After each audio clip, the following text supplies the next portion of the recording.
I walked in on my cousin rubbing one out, and I'm glad I did. Currently, I'm 22F, staying at my aunt's house while I find my own place to live.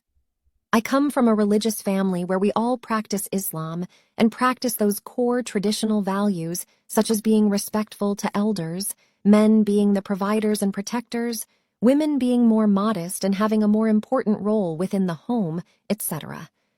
I'm staying with my two cousins, 21M and 17M, as well as my aunt.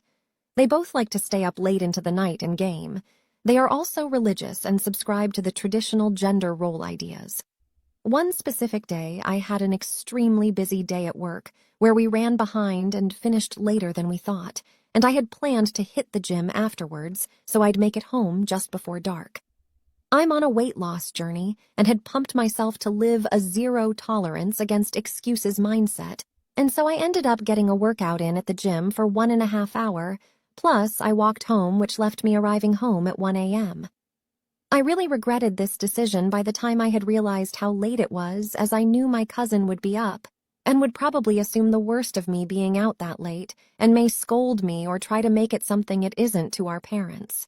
This has happened before, many times, LOL. I was honestly petrified because being a girl and staying out until 1 is not allowed whatsoever.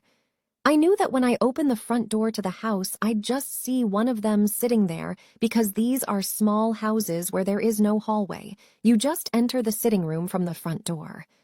I reached the handle, and upon entering, my goofy and panicked mind forced me to blurt out, "Yes, sir!" Perhaps as a way to offset the possibility of me coming back from doing anything bad out there, LOL. The logic was that if I don't act guilty, I won't be convicted as such. Sure, and if you act silly and special, then what? I see my 21M cousin sat on the couch with a blanket draped across his lap, frantically look up to acknowledge me while hiding his hands under the cover, followed by a nervous, half-smiling, "Yes, sir," like I actually made him say that.